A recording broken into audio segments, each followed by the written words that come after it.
In this video, I'm going to show you how to take a regular ceiling fan like this that uses a pull chain and turn it into one that uses a remote control like this so you can use it anywhere in the vicinity.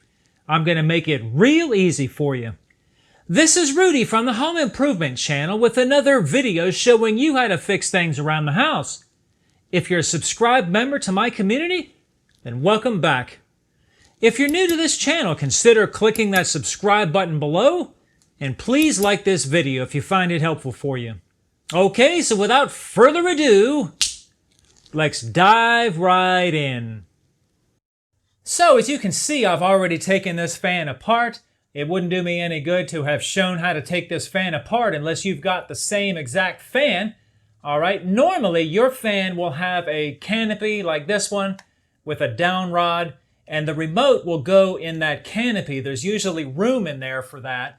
But this one is a ceiling hugger fan, which actually the instructions don't recommend you using a ceiling hugger fan, but I don't have another fan to work with. But this is going to work anyway, okay? As you can see, there's just barely not room in there for the remote. All right, the canopy ones are a little thicker through here and will allow for that. So the first thing you're going to want to do here is check your power with one of these kind of devices. Make sure on the red wire, on the black wire, we have nothing going on. And on these kind of devices, if they've been sitting for a while, I like to stick them in a plug or something that I know has power on it to verify that that thing is still working, okay? Now, as you can see, I've already pulled these wires out. So what we're going to do is disconnect these wires.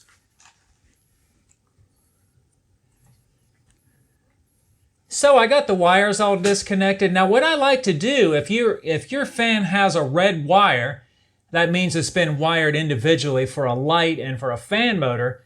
But in this case, we only need one power source because the remote control will split that. So I personally like to tie the red and the black wires together. That way you've got two switches on the wall. When you flip either switch, it will turn on the fan, okay? You don't have to, oh, I flipped the wrong switch or whatever. Some people don't like to do it that way. They like to cap the red wire and then stuff it back up in there. So on these fan remotes, we usually have one side is AC in, okay? That's this red and white one, right? And on the other side, we have a blue, black, and white. Now this is your fan output. The blue is always for the light. The black is your hot and the white is your neutral. Also, make sure and set these dip switches the same while you're in here as your remote control. That way they will work together. If you happen to have two fans that you want to do this to and two remotes that work on the same frequency, set these dip switches differently on the second fan, okay? That way they won't interfere with each other. All right, so this is very straightforward. We've got our hot wires, and then the red is our AC in.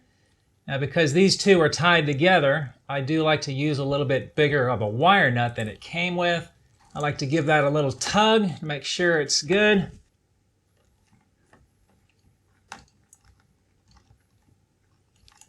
Give that a little tug. All right, since this won't fit up in here, and obviously I can't have this remote down here like that, I'm going to wire tie this to the frame right here like so, and I'll make sure all the wires are out of the way. So let me do that before I hook the rest of this thing up. It'll just make it easier. All right, I got that secured up there pretty good. Now just take your wires that you just hooked up and kind of tuck them up out of the way up here. Like so. And then let's hook up our other ones. We got white, blue, and black. Very straightforward.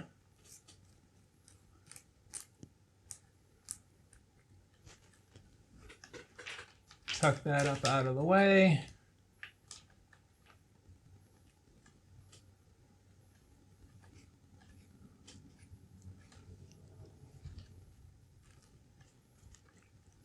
And our blue goes to our light. If you don't have a light, just cap this one off. All right, so we've got all those out of the way. Make sure that the wires are not in the way, as such will get pinched when you put the covers back on. Whether you have a canopy or however you're doing this, just make sure you're not pinching any wires. And make sure the fan spins freely and there's nothing interfering anywhere so that it's going to be a problem, okay?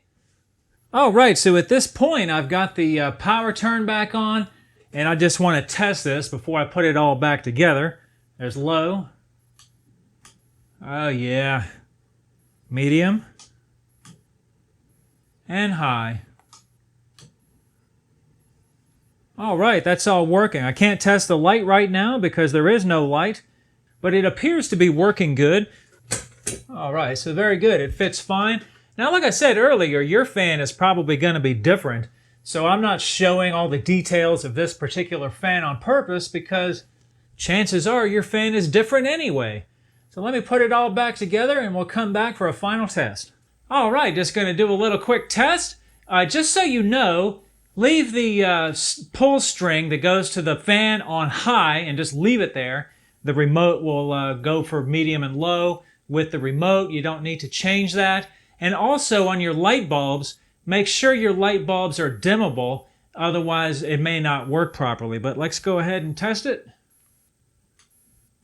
There's low. Works great, right? Now I don't have to pull the string anymore. And there's high.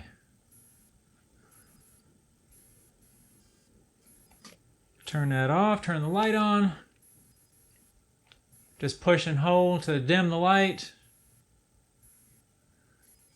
There it goes. And then to set that all the way, just hold it down and hold it down until you see it get as bright as it wants to go, which is about right there. And that's how you control that. All right, very good. So I hope this video has been helpful. Thanks for watching.